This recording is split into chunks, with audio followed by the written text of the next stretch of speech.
Okay, well, we're talking about advanced advertising on connected TV now, and in particular smart TVs, and how this environment can be used for both brand building and short-term activation, and also for lean back and lean forwards engagements, where you can get one-to-one experiences with consumers, and possibly how you can combine all these things together in a single campaign.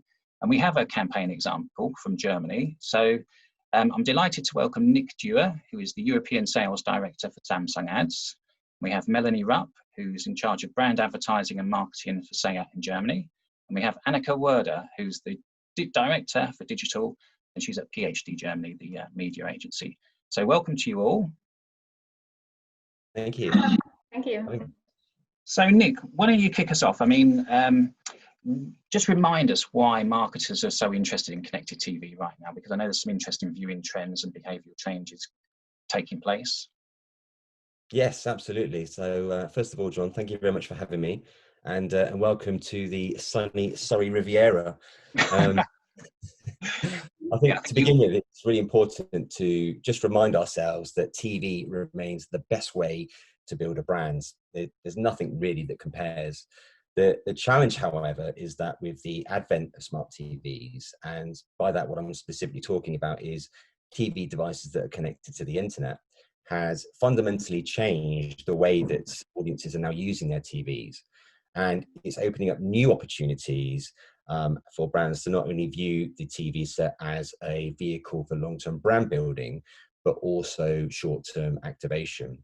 So here at Samsung Ads, we have the ability to use our holistic first-party data from over 30 million TVs across Europe to really try and help brands, advertisers, and agencies really get a sense of what's happening with this change in viewership, but also provide them with the ability to really engage with these audiences in new and different ways that maybe they didn't realize were actually available.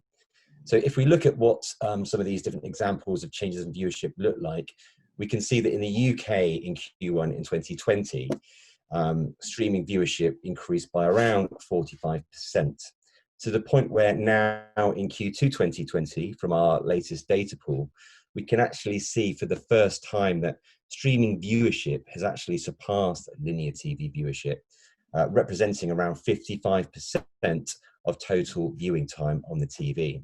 Now, the challenge with that figure, that 55% of viewing time being streaming, is that the vast majority of the streaming that's taking place is on subscription-based video on demand applications, which tend to be non-commercial and don't provide the ability for brands to serve advertising. Now, this is really important because brands now have to find other methods to try to really engage beyond that traditional 30-second ad spot and try to find more lean-in style experiences that really allow them to engage with brands, with audiences, sorry, but in different ways. Okay. And Melanie, I mean, how have you been adapting to the sort of the changes in viewing behaviour, but also the new kind of capabilities for advertising that are appearing on smart TV? Yeah, I mean, we also have seen these changes in the last years, and especially, as Nick said, within the last year. So for us, CTV is becoming more important, especially since we try to generate a certain added value when it comes to the content we provide for the consumer, but also especially when it comes to our TV planning and TV strategy. So that's why we try to benefit from these changes within TV usage in different ways. So firstly, we already started to implement micro pages within our ad campaigns, which we have on CTV, showing more and additional content of our products. For instance, at the moment, we have a campaign running in Germany, which is for our new SEAT Leon. It was launched in the mid of June. And we created an ad campaign and a micro page showing more videos with different features of the car. And we even integrated a QR code, which leads the consumer directly to a test drive form. So I think that's a really good way also to create a cross bridge between TV and actually mobile phones. And secondly, we went even one step further and we created our very own smart TV app, which is for our new brand Cupra, which was launched in 2018. And so we can give the consumer the opportunity to dive deeper into the brand itself, they can find more content about the brand, but especially also about the products and the cars, of course. And we even integrated a dealer search and a car configurator. So the consumer has the possibility to engage with the content whenever they want in a more lean back situation. So yeah, I think that CTV for us is actually more a digital or content hub than just TV. Okay, so you're using an app for brand building as well as just for activation there on the with the Cupra. Yeah, it's actually, first we integrated or we developed the app for brand awareness, but now we try to create an ecosystem where we also use the insights for our data and TV strategy. So it's actually brand building, brand awareness, and we try to integrate it in our TV campaigns. Okay, and Annika, I mean, first of all, before sort of telling us about sort of how strategies are changing, I mean, which team looks after smart TV at your agency? Yes, within our media agency, at the moment, we don't have a special unit for CTV campaigns. So at the moment, it's more just a cooperation between the TV team and the digital team. But when it comes to the final media planning, it's the digital team who is responsible for the campaign, the reporting, and also generate the learnings and for the performance of the campaign. Okay, and Melanie mentioned the sort of some of the lean-in opportunities there, like you know, brand apps and micro pages. I mean, are those kind of capabilities changing the way that you plan media? Yes, exactly. How Melanie told, it's also changes the way we plan our campaigns. So we have to combine our TV audiences and TV insights, including our insights we get from the Cupra campaigns or Cupra Smart TV app. So it's more now a way how to work together as further two teams. Now we are one team, and it's new opportunities we have regarding these changes, and it's really fantastic to create these new changes into new campaign plannings. So just to be clear, your long-term brand building, the short-term activation, the lean in, the lean back, that's all dealt with by the same team, and it's a very holistic kind of campaign strategy. Exactly, yes. Yeah, okay. And Melanie, I mean, you've mentioned some of the ways that you use it. So do you see that smart TV is both brand building and short-term activation? Yeah, I think it plays a part in both. So, but I also have to say that linear TV still plays an important role when it comes to brand building and brand awareness. However, smart TVs gives us the opportunity to engage more with the consumer, but of course, especially it's a more data-driven way of thinking when it comes to our TV planning. So by using data insights and targeting opportunities, which we get actually also from Samsung, we can target, for instance, heavy streamers. This is an audience which we can hardly get through linear TV, so we can drive our incremental reach and even create a better brand awareness. But also we have other opportunities like maximizing the OTS, so the opportunity to see. For instance, there we can target an exposure audience which have already seen our TV spot on TV, so we can even create a better impact within especially this audience. So I think all together, all these opportunities together gives us the possibility to create a better brand awareness when you think about a long-term perspective. But coming back to the short-term activation, I think it's more about optimizing the campaigns in flight when it comes to better targetings, daytime perspectives, and creatives. So yes, it plays part in both. Okay, so Melanie, still, I mean, in terms of optimizing in flight, you know, what can you do to optimize it given the data that you get back from the smart TV? Yeah, I see it's for me, then it's more of a digital campaign where I'm more flexible in optimizing. So as I mentioned right now, you can optimize the daytime just to optimize the results, but you also can try and test and try different target audiences to reach the right audience, and of course to change the creators. So have you been sort of trying different creative with people and seeing what works and then changing? Yeah, mostly we try, mostly we evaluate campaigns beforehand. So we try to create actually creatives which are already fit to the consumer's needs and to the targetings. So yeah, we try this out and we test it, and maybe even if it's necessary, we change it during a flight. Okay, well, Nick, tell us a bit more about how you can achieve incremental reach then with the smart TV, given the data that you can offer brands. Yeah, absolutely. So there's a growing sense that the ability to reach a mass audience to help build a brand in the future is going to be a lot more difficult, namely because of the viewership trends that I've mentioned. And this is really where we see our first party holistic data being key. We not only want to help brands understand the shift in viewership behavior, but then offer the ability to really engage and reach those kind of heavy streamers like linear and cord cutter audiences that are prevalent out there today. And there's really three different types of data that we use at Samson Ads. Firstly is the actual TV device itself.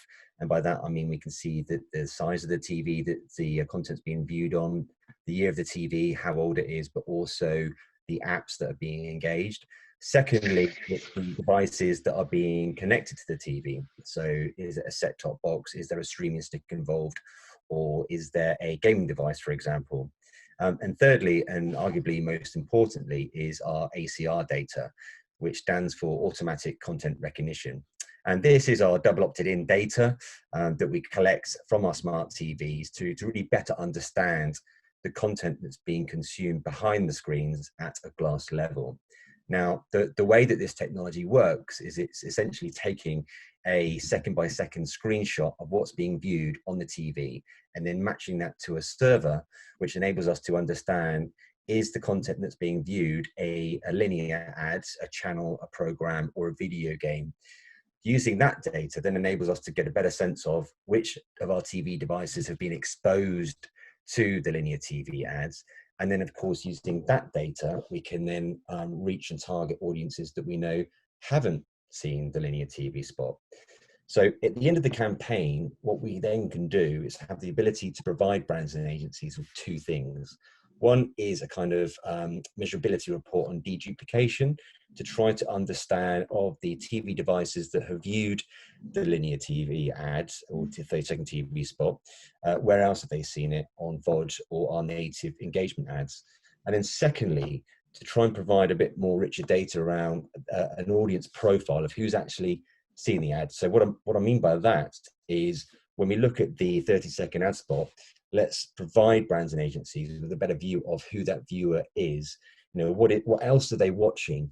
What time of day and day of week do they tend to use their TVs? And also, what types of connected devices do they have? Because having that data will then make a more informed decisions for future planning purposes. And then finally, and this is something that we've recently been working on, is we realize how important it is for brands to understand the effectiveness of their advertising.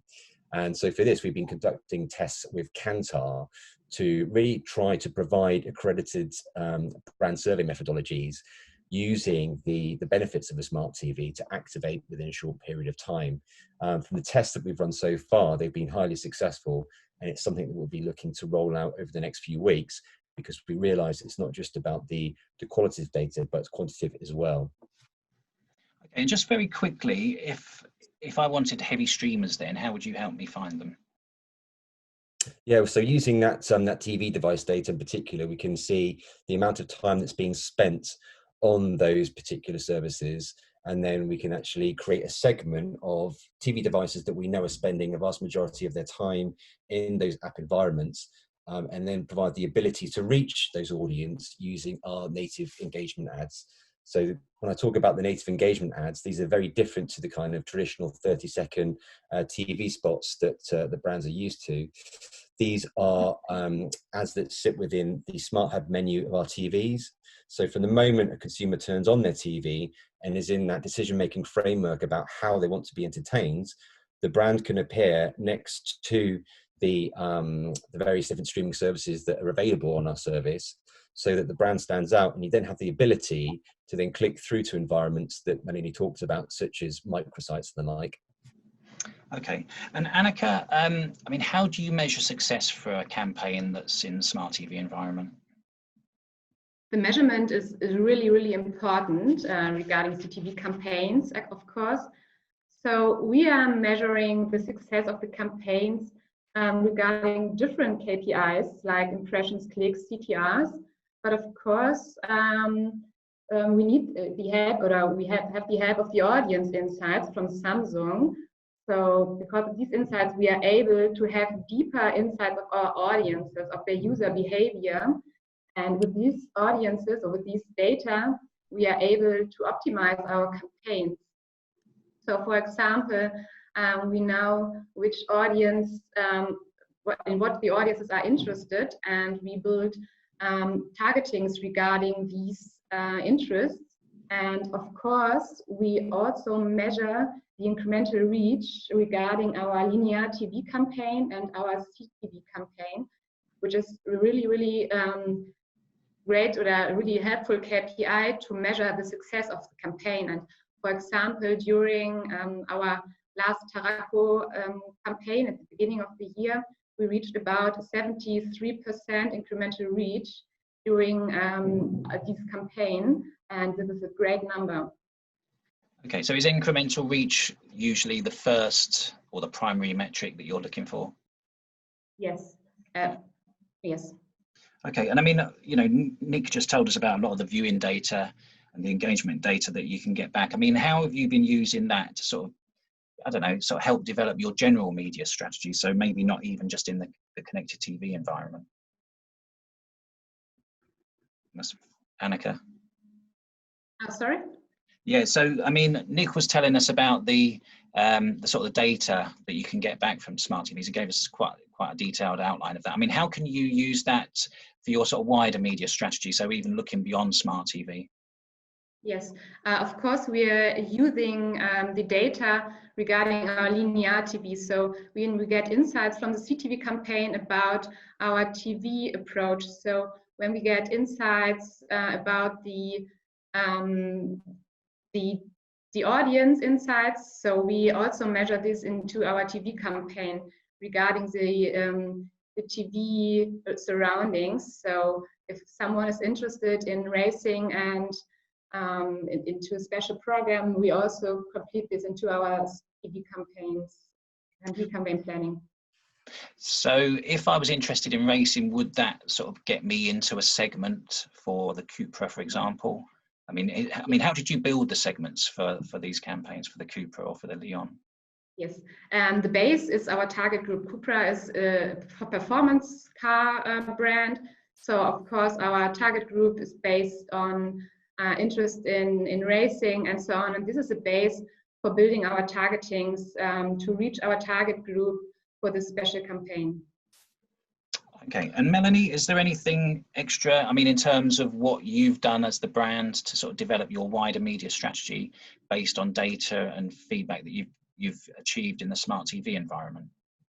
Yeah, I mean, Nick already told a lot of possibilities Samsung is offering. So the good thing is that we as a brand already created quite a good ecosystem, I would say, around CTV, or especially Samsung. So we gain insights across all our TV activations from Samsung. This includes, of course, the ad campaigns and the micropage, but especially also the Cupra app and, of course, our incremental reach campaigns. So all of these data together gives us insights on which consumers are really engaging with our content, and it just helps us to improve, like you already said, it helps us to improve our TV campaigns, but also all of our media planning, just to gain thorough insights who is really the Cupra consumer. And this helps us to even reduce spreading losses within our TV campaigns, but also drive incremental reach with the right target audience. So it's really helpful throughout the whole funnel, actually. I mean, did you learn from smart TVs which kind of channels or shows perform best for either the Cooper or the Leon, and then maybe change where you spent your advertising in future, or day parts? I mean, you mentioned that earlier. I mean, did you ever change the time of day that you advertise to people for those brands? Yes, it actually always depends on which data we get from Samsung, but they really give us great insights and rich insights we are using. So we optimizing our campaigns, as you said, on a database. So we try to focus on these timings when the consumers obviously engage more, just to be more effective. But also we use the insights when it comes, like Annika said, for TV environments. So yes, also our linear TV campaign, we have advantages for this as well. And these insights come back fast enough for you to change your kind of next linear purchase? Yeah, usually within a TV campaign, we don't really change a lot of targeting. So in the beginning, we evaluate it carefully with the insights we have, and then there's the TV campaign. But for long-term campaigns, like our Cupra app campaign, we try to change it during the flight. Okay, and Nick, I mean, you gave us a lovely list of the sort of the data that comes back. I mean, I don't know if you mentioned attribution or not, but is that something that you can do in the smart TV environment better than you can other places? I wouldn't say necessarily that it's better than other places, but certainly we think that, you know, data is important, but it's irrelevant unless it's meaningful and actionable. And we have such an abundance of data that we can garner from our smart TVs that it's really important to try to understand exactly what it is that our customers are trying to achieve. And this really boils down to generally two things. Is it for long-term brand building? If it is, then of course we can now provide the Kantar brand research studies that I mentioned previously. And secondly, is it around the kind of short-term attribution? Now, if we look at the short-term attribution and we take a vertical such as gaming, the gaming vertical, we can actually see that Samsung TV owners in the UK who own a games console now spend 44 minutes more gaming per day in Q2 than they did in Q1. Now, what that means in reality is that we're able to then identify those TV devices that are playing this vast amount of video games and create a group that we can then reach in a privacy compliant way. And to bring this to life, to give you an example, for a games launch from last year from a big global games vendor, we were actually able to look at the number of different television devices that were exposed to playing the same game in the franchise that they were looking to launch, which gives a really strong indication that if they've played the game previously, then they're more likely to want to play the game in the future. So by creating a campaign around those various segments, we were then able to reach a relevant audience and try to eliminate as much wastage as possible.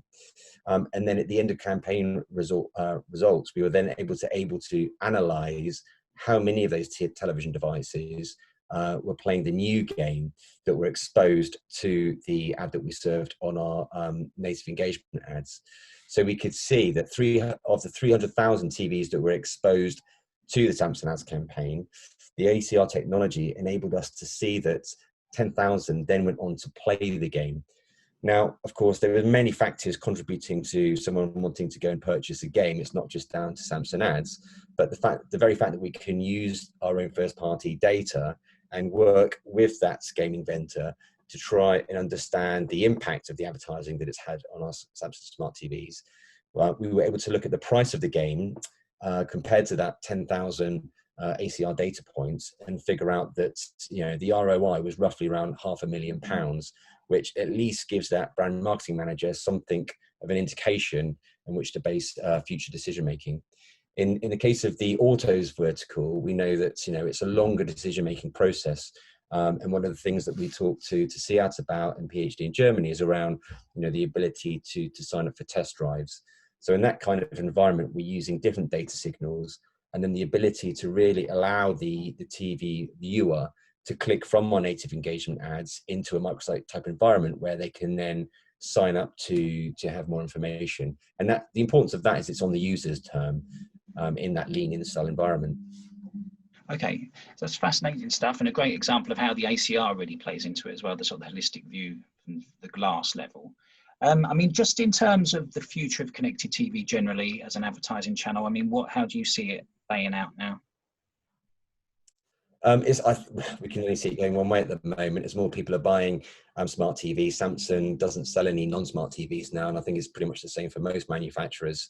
The opportunity to connect the TV to the internet and have that out-of-the-box experience where you have all the content that you want to view readily available is meaning that it's becoming even more accessible for consumers to watch streaming content on their devices. So we can only see this going one way as more people are buying smart TVs, and that is this trend towards streaming services. Of course, you know, linear plays a very big part in terms of the quality of broadcasting that has available, but it's really putting the opportunity for consumers to choose the ways in which they want to watch that content.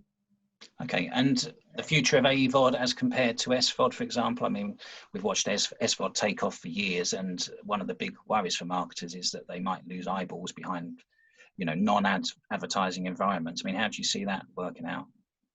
Yeah, well, it's very interesting actually, John, because when we look at our data from Q2 that we've recently just pulled, we can see that the largest increase in viewership actually came from ad-supported video on-demand applications. And we feel that if you take a step back and you look at the broader economic climate that we're in right now, with personal finances being tighter than ever, you can start to question exactly how many subscription services people can afford to sign up to. I think I read recently that a recent Trade Desk survey had found that in the UK, 7 out of 10 British customers would not spend more than, I think it was £20 on streaming services. And because of that, are now more open to ad-supported content, something that they're used to from traditional linear services, obviously.